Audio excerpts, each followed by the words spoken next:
The play is 4 years old now.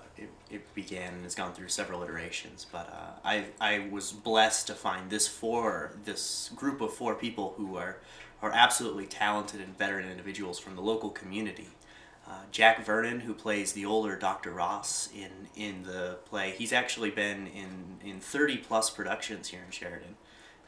Just about every production I've ever been involved with here in Sheridan, he's been there as well. So he's sort of a father figure of Sheridan theater. And then Ken Stellingworth, an amazingly talented individual. I wrote the villain part for him in a way after I was inspired in seeing him in several other productions. So the blessing of actually having him come and fulfill that role was quite amazing. And then Ryan and Demetra are just absolutely talented individuals. I am the writer, and then of course I directed this production as well, which isn't my preference. I prefer to let other people direct my work, but when you stumble into a cast this talented, the directing actually is remarkably simple. The fact that I could get these four together and that they were willing to make so many sacrifices and put so much effort in was really quite amazing.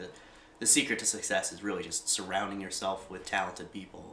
It's a play to raise awareness. A lot of folks, when we use terms like the uninsured and addiction and those sorts of things, they have so many preconceptions attached to them that it makes it difficult to sort of understand that these are real people sometimes. It's different than a lot of people's conceptions, and then to just sort of see the difficult positions we're putting medical care providers in when they have to deal with both the ethics of these situations and then the rules that are put upon them as well. So there are some writers who strive to find, the darkest parts of humanity and that sort of thing.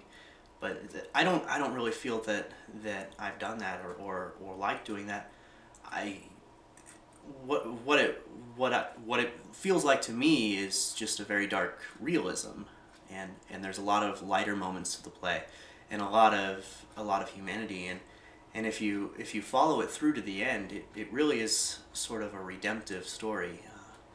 I don't want to give too much away, but it's really a long, drawn-out story of a baptism. So, in a very sort of twisted way. But in my opinion, when you read the news every day and when you stay involved in current events, this style of artistic expression is much closer to the issues that we confront every day, just as human beings, than the sort of more melodramatic and fantastical style of plays where we fight dragons and evil villains and that sort of thing, where here we have a realism where we're dealing with just people with needs, and sometimes those needs come into conflict.